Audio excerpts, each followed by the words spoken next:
হর হর মহাদেব। কেমন আছো তোমরা সবাই? আজকের এই ভিডিওটা করেছি তোমাদের সাথে কিছু গুরুত্বপূর্ণ বিষয় আলোচনা করার জন্য। যেমনটি তোমরা জানো যে 144 বছর বাদে মহাকুম্ভের এক বিরল যোগ হয়েছে। ছোট থেকে বড় দেশের বিভিন্ন প্রান্ত থেকে লোকজন ছুটে আসছে সঙ্গমে চান করার জন্য। শুধু আমাদের দেশবাসীরাই নয়, আশেপাশের বাইরের বহু দেশ থেকেই লোকজন দলে দলে ছুটে আসছে এই মহাকুম্ভে স্নানের জন্য। এখানে স্নান করলে বলে পাপ ধুয়ে যায়। জানি না পাপ ধোয় কি ধোয় না, তবে একটা তৃপ্তি পাওয়া যায়, একটা অদ্ভুত শান্তি পাওয়া যায় এখানে স্নান করে, যেটা আমি নিজে অভিজ্ঞতা অর্জন করেছি। যবে থেকে এই কুম্ভ মেলা নিয়ে আলোচনা হচ্ছে তবে থেকেই মনটা ভীষণ টানছিল যে কবে যাব। অনেক বাধা আসছিল, যেতে পারছিলাম না, ছুটি পাচ্ছিলাম না, বা ট্রেনের টিকিট অ্যাভেলেবেল ছিল না।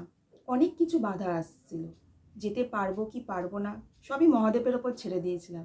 বাবাকে জানিয়েছিলাম, তুমি নিয়ে গেলেই যাব, তুমি ছাড়া কোনো গতি নেই, তুমি যেদিকে নিয়ে যাবে, তোমার যদি ইচ্ছে হয় তাহলেই আমি যেতে পারবো, নাহলে আমি যেতে পারবো না।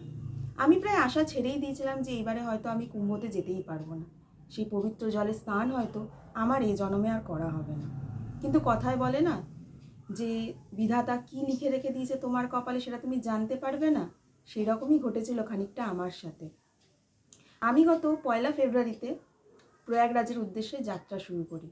তোমরা বিশ্বাস করবে কি জানি না, তার ঠিক 3 দিন আগে ঠিক হয় যে আমি কুম্ভ যেতে চলেছি।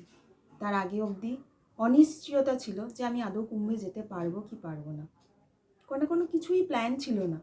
তো হঠাৎ করেই যোগ হয় যে আমরা যাব। তো আমি, আমার হাজব্যান্ড আর আমার এক অফিস কালিগ এবং তার ওয়াইফ মিলে আমরা বেরিয়ে পড়ি। তোমরা যেমনটি সবাই জানো যে টিকিট কিন্তু অ্যাভেলেবেল নেই।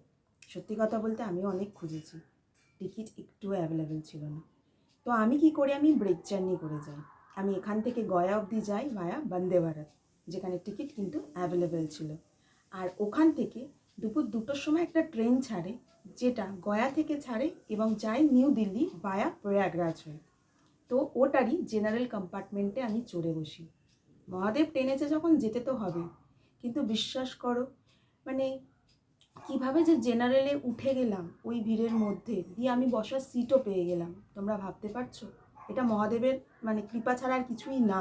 আমি তো এখনও ভাবি যে প্রত্যেকটা পদে পদে আমি তার অনুভূতি উপলব্ধি করেছি। তো যাই হোক, এইভাবে তো প্রয়াগরাজ আমি পৌঁছে গেলাম। কিন্তু তার আগের দিন অবধি টিভি বা বিভিন্ন সংবাদ মাধ্যমে প্রচুর প্রচুর রিউমার ছড়িয়েছিল যে কুম্ভতে এসো না, এখানে প্রচুর ভিড়, মানুষ মারা যাচ্ছে, থাকার ব্যবস্থা নেই, জামা কাপড় চেঞ্জের ব্যবস্থা নেই। বাট বিশ্বাস করো, আমি যখন ওখানে পৌঁছালাম আমার ধারণা পুরোপুরি চেঞ্জ হয়ে গেল। মনে মনে অনেক ভয় ছিল, অনেকে বলেছিল যাস না, ক্যান্সেল করে দে, পারবি না, তোরা পারবি না যেতে, ওখানে অনেক প্রবলেম হবে, কিছু হয়ে যাবে, অনেকে অনেকে আটকেছিল, অনেক বাধা এসেছিল। কিন্তু বিশ্বাস করো, আমরা গেছি আর এত সুন্দরভাবে চান করেছি যে সেটা বলার কথা না। এত শান্তি, এত মানে আমি ভাষায় সেটা প্রকাশ করতে পারবো না। এবার আমি তোমাদের সাথে শেয়ার করছি যে আমি কিভাবে কুম্ভ স্নানটা এত সহজভাবে করলাম। আমি প্রয়াগরাজ স্টেশনে নামলাম, ওখান থেকে আমি ডিরেক্ট চলে গেলাম একটা হোটেলে চেকিং করলাম। তখন বাজে প্রায় রাত্রি 11:30। ঘুমালাম। পরের দিন উঠলাম, হোটেল থেকে বেরিয়ে, আমাদের হোটেলটা ছিল ত্রিবেণী সঙ্গম থেকে 3 কিলোমিটার দূরে, ঠিক আছে। এবার সেখান থেকে আমি টোটো ভাড়া করে চলে গেলাম বোট ক্লাব। দেন বোট ক্লাব থেকে আমি একটা বোট ভাড়া করলাম, যেই বোটে আমরাই শুধু ছিলাম। আমরা যে 4জন গেছিলাম সেই 4জন গেলাম। ওখান থেকে আমরা গেলাম ত্রিবেণী সঙ্গমে, চান করলাম, দিয়ে আমরা আবার সেই বোটে করে ফিরে এলাম। বিশ্বাস করো, সঙ্গমের এত সুন্দর ব্যবস্থা আমি কোথাও দেখিনি। আমি যখন প্রয়াগরাজ স্টেশনে নামলাম সেখান থেকে এত সুন্দর ব্যবস্থা, প্রশাসনের এত ভালো ব্যবস্থা, সব কিছু ইজি অ্যাভেলেবেল ছিল। আমি সঙ্গমে স্নান করতে আমাকে একটুও বেশি হাঁটতে হয়নি। আমি, বিশ্বাস করো তোমরা, আমি একটুও ভুল কথা বলছি না, আমি খুব শীঘ্রই আমার পুরো জার্নির ভিডিও তোমাদের সাথে শেয়ার করব। আমাকে একটুও হাঁটতে হয়নি, যেরকম খবরে বা সংবাদ মাধ্যমে দেখাচ্ছে এত হাঁটতে হবে এত হাঁটতে হবে, একদমই না। আমি কাপড় চেঞ্জের কিন্তু খুব সুন্দর ব্যবস্থা রয়েছে, কোনো অসুবিধা হবে না। আমি মেয়ে হিসাবে বলছি, আমি গিয়ে ওখানে অনুভব করেছি, তারপরেই তোমাদের সাথে শেয়ার করছি। আমি আমার নিজের অভিজ্ঞতায় তোমাদের সামনে তুলে ধরছি। সঙ্গমে স্নান করে জল নিয়ে মাটি নিয়ে সব কিছু নিয়ে মহাদেবের কৃপাতে আবার আমরা চলে এলাম বোট ক্লাবে। ওখান থেকে আমরা হোটেলে গেলাম, রেস্ট নিলাম। বিকেলবেলায় আমরা কুম্ভমেলা ঘুরে দেখলাম।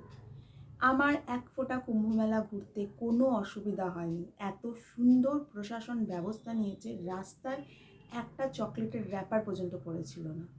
যা পড়ছে সঙ্গে সঙ্গে ওখানে প্রচুর লোকজন আছে যারা পরিষ্কার করছে, সেখানে ভান্ডারাতে খাবার দেওয়া হচ্ছে, থাকার ব্যবস্থাও রয়েছে, এমন নয় যে থাকার ব্যবস্থা নেই, টেন্টেও থাকার ব্যবস্থা রয়েছে, টেন্টও অনেক আছে। আমি দেখেছি যে থাকার ব্যবস্থার কোনো অভাব কিন্তু নেই। তোমরা যদি হোটেলে না থাকতে পারো, মেলা প্রাঙ্গণে প্রচুর এরকম টেন্ট আছে যেখানে তোমরা তোমাদের বাজেট অনুযায়ী কিন্তু থাকতে পারো।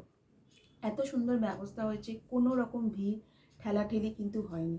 খুব ভালো ব্যবস্থা ওরা করেছে। যে সমস্ত ওরা পিপা পুলগুলো মানে টেম্পোরারি ব্রিজ বানিয়েছে, একটা দিয়ে যা মানে লোকজন এই পার থেকে ওই পারে একটা ব্রিজ দিয়ে যাচ্ছে, ঠিক তার পরের ব্রিজ দিয়ে আবার সেখান থেকে ব্যাক করছে। তো এই ধরনের ব্যবস্থা কিন্তু খুবই ভালো। এবং ওখানে কিন্তু তোমরা যখন যাবে, যদি হারিয়েও যাও, একটা জিনিস মাথায় রাখবে, ওখানে পুলিশের কথা ছাড়া আর কারোর কথা শুনবে না, কারণ তারা তোমাকে খুব সুন্দরভাবে গাইড করবে। আর সেক্টর নাম্বার 3 থেকেই কিন্তু সঙ্গম, মানে তোমরা যদি কুম্ভ মেলাতে যাও তো সেক্টর 3 হচ্ছে কিন্তু সঙ্গমের স্থান। ঠিক আছে, এবার তোমাদের আমি বলি, অনেকেই আছে হয়তো বলবে আমি বোট ক্লাব দিয়ে যাব না।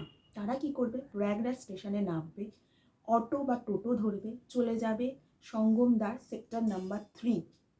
সেক্টর নাম্বার 3 হচ্ছে অরিজিনাল সঙ্গমের জায়গা। ওইখানে নেবে, একটু হেঁটে দেখবে কচ্ছপ দ্বার আছে, ওখান থেকে একটুখানি এগিয়ে নন্দীদ্বার, ওইখান থেকেই সঙ্গম মাত্র 1 কিলোমিটার। একদমই তাই, তোমাদের কিন্তু বেশি হাঁটতে হবে না। পুরো কুম্ভমেলা যদি তোমরা ঘোরো, তোমাদের প্রায় 7 থেকে 8 দিন কিন্তু টাইম লাগবে, কারণ 25টা সেক্টরে এটা ডিভাইডেড। প্রয়াগরাজে 3টে স্টেশন আছে, একটা প্রয়াগরাজ জংশন, একটা প্রয়াগরাজ চৌকি, আর একটা হচ্ছে রামবাগ। সঙ্গমে যেতে কিন্তু সবচেয়ে কাছের স্টেশন হচ্ছে রামবাগ। রামবাগ পর্যন্ত কিন্তু একমাত্র আমাদের হাওড়া থেকে বিভূতি এক্সপ্রেস ছাড়া আর কিন্তু কোনো ট্রেন যায় না। তোমরা যদি প্রয়াগরাজ জংশনে নামো, চেষ্টা করবে রামবাগের কাছাকাছি কোনো হোটেলে থাকা, অথবা প্রয়াগরাজ জংশন থেকে তোমরা ডিরেক্টলি চলে যেতে পারো নাগবাসুকী মন্দির। ওর আশেপাশেও তোমরা হোটেল বা হোমস্টে নিয়ে কিন্তু থাকতে পারো।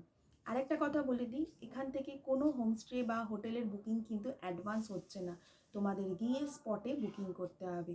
আমি যে হোটেলে ছিলাম তার নাম এবং নাম্বার আমি ডিসক্রিপশন বক্সে দিয়ে দেবো। তোমরা প্রয়াগরাজ জংশনে নেবেই কিন্তু তাদের সাথে কন্ট্যাক্ট করে নেবে, কারণ অ্যাডভান্স বুকিং কিন্তু এই টাইমে হচ্ছে না। আমার এই ভিডিও করাটার মেন উদ্দেশ্য ছিল জনগণের সামনে আসল সত্যিটা তুলে ধরা, যে কুম্ভ মেলার আসল পরিস্থিতিটা কী। আমি জানি মৌনী অমাবস্যাতে একটা দুর্ঘটনা ঘটে গেছে, অনেকে তার প্রিয়জনকে হারিয়েছে, যাকে ফিরে পাওয়া সত্যিই সম্ভব না। তাদের প্রতি সমবেদনা তো সকল ভারতবাসীরই আছে। তা বলে কি এত খারাপই পরিস্থিতি যে 144 বছর বাদে আসা এই বিরল যোগে মহাকুম্ভে স্নান করাটা কি খুবই অসম্ভব ব্যাপার? তাই আমার মনে হলো আমি নিজের অভিজ্ঞতা তোমাদের সামনে সবার আগে তুলে ধরি, কারণ মৌনী অমাবস্যার পর অনেকেই তাদের মহাকুম্ভ যাওয়ার পরিকল্পনা ত্যাগ করেছে। তাদের উদ্দেশ্যে বলছি, বা যারা এখন অবধি চিন্তাভাবনা করছো যাব কি যাব না, তাদের উদ্দেশ্যেও এই একই কথা বলছি, তোমরা অবশ্যই মহাকুম্ভে যাও। এই জন্মে এই রকম বিরল যোগ কিন্তু আর আসবে না। আমাদের কাছে এটা ভীষণ গর্বের ব্যাপার যে এই বিরল যোগের সাক্ষী গোটা ভারতবাসী হতে পেরেছে। দলে দলে প্রচুর মানুষ, শুধু ভারতবাসীরা নয়, দেশ বিদেশ থেকে প্রচুর লোক ছুটে আসছে সঙ্গমে স্নান করার জন্য। কথায় আছে যে সঙ্গমে স্নান করলে পাপ ধুয়ে যায়, কিন্তু আমি জানি যে যে পাপই করো না কেন তার শাস্তি এখানেই পেতে হয়। পাপ ধোয়ার আশাতে যেও না, যাও একটা অদ্ভুত শান্তির জন্য, আত্মার শান্তি, মানসিক শান্তি।